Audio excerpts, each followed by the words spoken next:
Hello सम्पूर्णमा नमस्ते and welcome to my new video. आज चाहिँ मैले नयाँ भिडियो लिएर आएको छु तपाईँहरूमा। सबैजनाले हेरेर लाइक एन्ड सब्सक्राइब चाहिँ गरिदिनु है त। आज चाहिँ म ठ्याक्क अफिसदेखि रुम जाने बेलामा चाहिँ मैले सो भिडियो बनाउन मन लाग्यो। म हल्का भिडियो बनाउँदै जाँदैछु है। अहिले चाहिँ म टिचिङदेखि ठ्याक्कै हिँड्दैछु। काठमाडौँको जामहरू यस्तै हुन्छ क्या। अब हेर न, चक्रपथको जाम टिचिङै आइपुग्न लागेको छ है। बेलुका भएपछि त लास्टै हुने क्या। तर बाइक हुनेलाई चाहिँ जे होस् अलिक सजिलै हुन्छ, किनकि बिचमा छिराउने। अब म यो गाडीको बिचबाट चाहिँ छिराउन पाए हुन्थ्यो है। ल अब चाहिँ म यताबाट छिराउँछु है त। तर यस्तो भिडभाडमा कुदाउन चाहिँ अलिक गाह्रो हुन्छ है। ल हेर न, दायाँ बायाँ छुन्छ कि भन्ने पिर है। मैले बिचमा छिराइहालेँ। ल म अब चाहिँ निस्किसकेँ, म अगाडि जान्छु।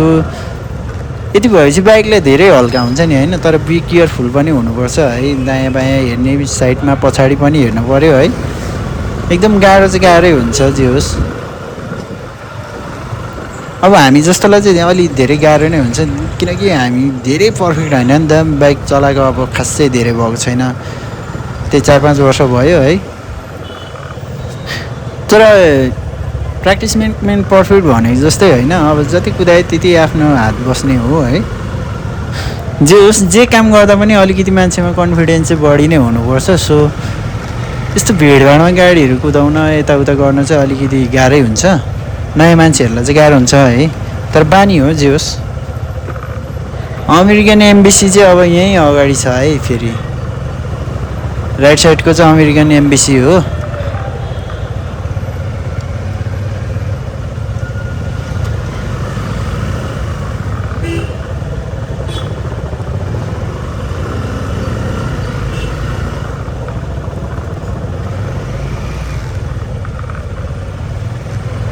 अनि अब हामी चाहिँ लेफ्ट साइड जाने भएको कारणले लेफ्ट साइडको चाहिँ बाटो खुल्लै रहेछ होइन। गाडी अगाडि बढ्दैछ, जे होस् हामी लाग्दैछौँ। यो नारायण थानतिर जाने गाडीहरूको चाहिँ एकदम जाम लागिरहेको छ।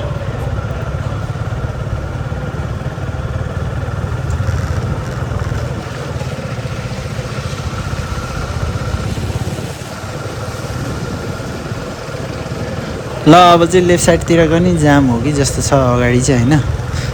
सो अगाडि गएर हामी पनि जाममा परिने रहेछ। एकछिन चाहिँ बस्नु पर्ला जस्तो छ है त। तर ट्राफिक लाइटले गर्दाखेरि पहिलेको भन्दा चाहिँ जामहरू कमै हुन्छ है त।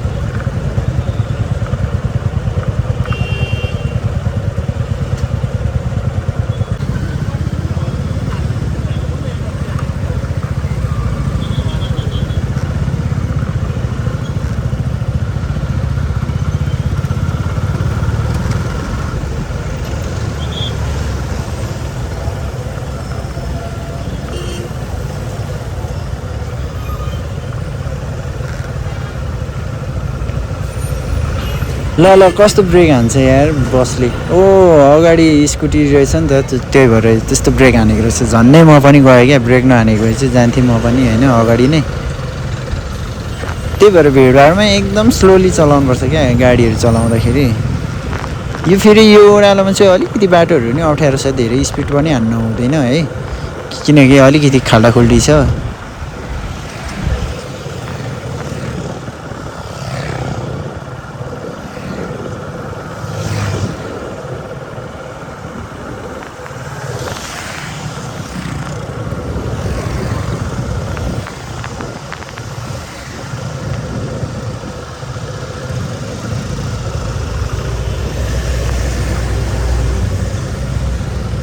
अब चाहिँ म वसुन्धरा आइसकेको छु होइन। यहाँ पनि जाम हो कि जस्तो छ, तै पनि जाँदैछ अगाडि। वसुन्धराबाट चाहिँ फेरि म राइट साइडतिर जान्छु है त। अब म राइट साइडतिर जानुपर्ने, लेफ्ट साइडतिर छिरेको छु होइन। अब बिस्तारै जान्छु, तर अलि अगाडि नै हो जस्तो लाग्छ मलाई। बाटो चाहिँ त्यति राम्रोसँग याद पनि छैन होइन।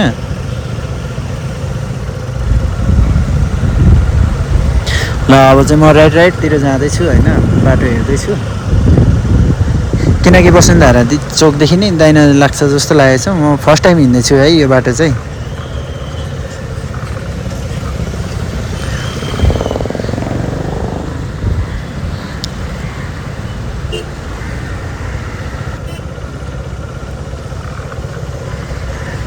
अब यहाँदेखि चाहिँ म बाटो क्रस गर्नुपर्ने होला है, त्यस्तै लाग्दैछ। यही रोड जान्छु, यही बाटो हो जस्तो लागिरहेछ। यो बाटोहरू क्रस गर्दा चाहिँ एकदम ध्यान दिने गर्नुपर्छ क्या। अब उताबाट पनि गाडी आइरहेको हुन्छ होइन। ल मेरो गाडी चाहिँ न्युट्रलमा आएको थाहै नपाएको, हेर न मैले कस्तो हो, अब छुन बित्तिकै गइहाल्छ क्या। ल फेरि हेर मेरो फेरि न्युट्रलमा आएर बसिदिन्छ। अब यस्तो भयो भने चाहिँ है, भिडभाडमा यस्तो भयो भने गाह्रो हुन्छ नि होइन।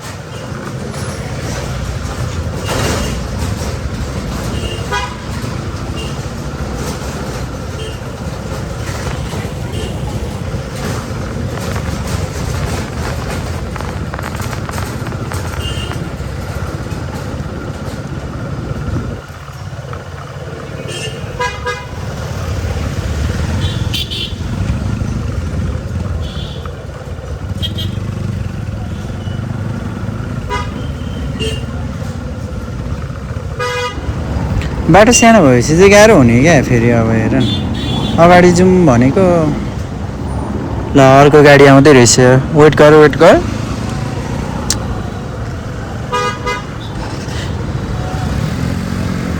हुन त धेरै स्मार्ट बनेर ओभरटेक पनि गर्नु हुँदैन होइन।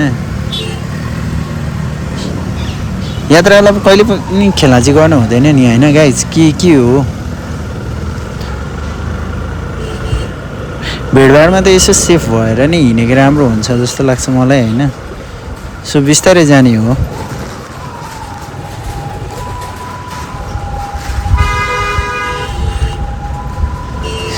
यो बाटो चाहिँ टोखा रोड पनि जाने हो, सो धापासी हाइटतिर पनि जाने हो यहाँदेखि होइन। यहाँदेखि राइट साइड गयो भने चाहिँ धापासी हाइटतिर जान्छ। हामी चाहिँ अब यता चाहिँ टोखा रोड हुँदै जान्छौँ है त।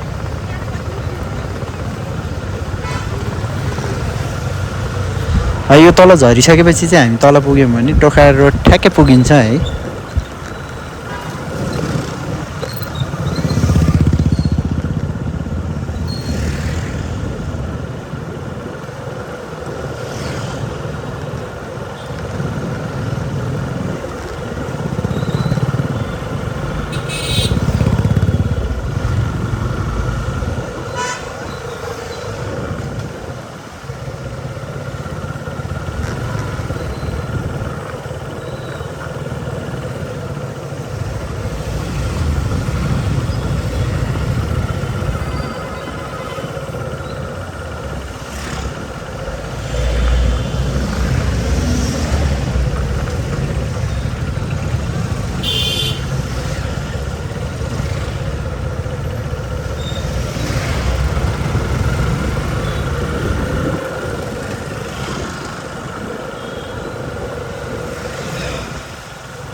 अब चाहिँ लगभग हामी यो टोखाको रोड आइपुगेछौँ होइन। अब यहाँदेखि बाटो क्रस गर्नुपर्छ।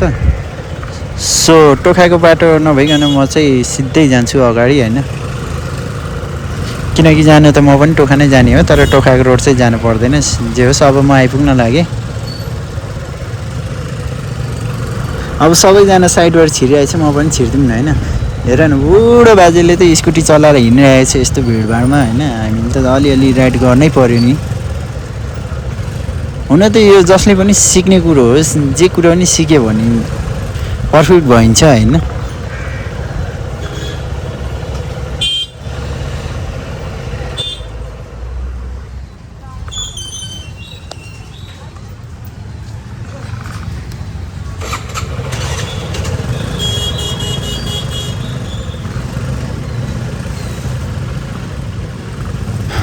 ल अब चाहिँ हामीलाई पनि छोडिदियो, हामी चाहिँ बाटो क्रस गरेर जान्छौँ। यो चाहिँ टोखाको रोड हो है त गाइज, सामाकोसीबाट ठ्याक्कै टोखा जाने बाटो। अब हामी चाहिँ क्रस गरेर अगाडि लाग्नु। बाजेलाई चाहिँ टपेर जानु पर्यो भनेको।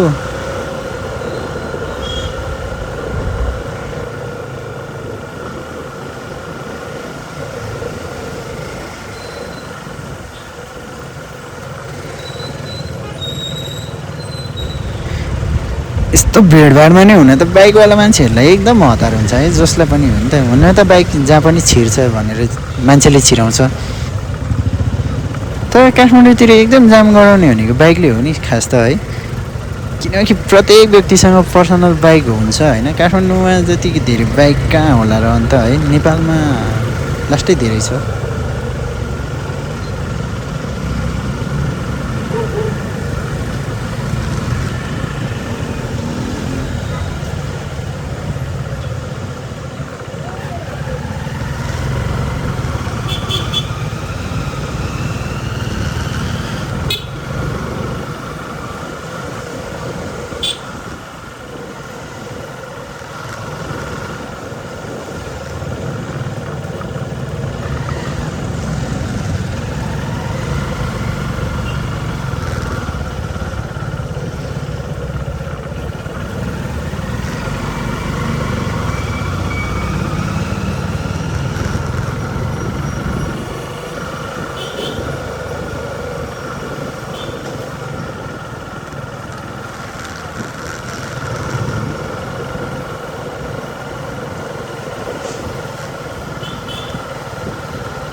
ल अहिले चाहिँ म जाल्पा चोक भन्ने ठाउँमा आइपुगेँ होइन। अब यहाँदेखि म फेरि राइटतिर लाग्छु।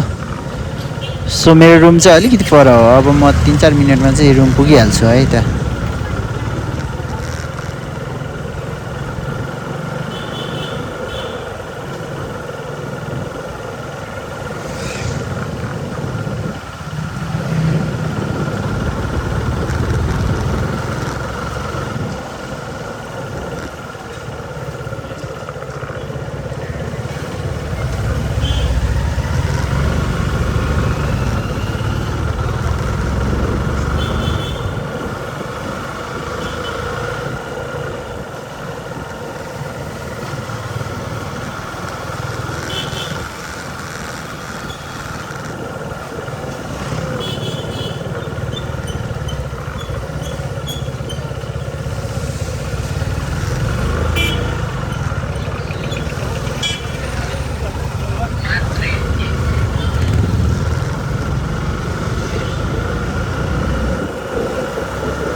ल अब चाहिँ म लगभग रुम आइपुगिसकेँ है त।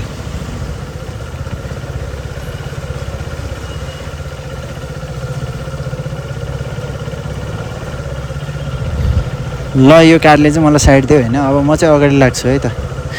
पछाडिबाट मान्छेहरू जो पनि किन यति राम्ररी लाग्ने क्या हुन त म कन्ने केटा भएर होला होइन गाइज ल गाइज यो कन्ने केटोलाई एउटा गर्लफ्रेन्ड पनि खोजिदिनु पऱ्यो है त तपाईँहरूले ल अब चाहिँ म ठ्याक्कै आइसकेको छु रुम सो यहीँदेखि म पार्किङ गर्ने हो पछाडि हेर्न पऱ्यो एकछिन रोकेर सो अब गाडी नआएपछि मैले लानुपर्छ है भित्र अलिकति टर्निङ नपुगेको जस्तो भयो है त ल अब चाहिँ मैले भित्र पार्किङमा हालिसकेँ होइन म चाहिँ ठ्याक्क रुम आइसकेको छु अब मैले यो झडप खोल्नुपर्छ बाइक रोकेर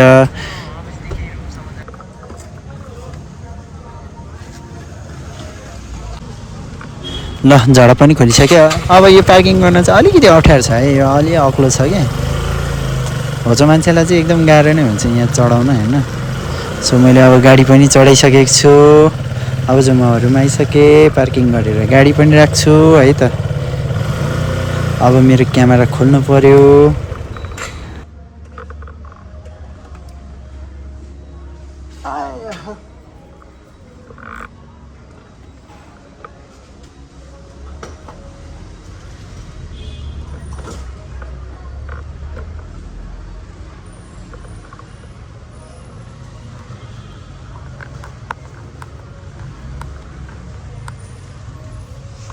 खोलिँदैन र यार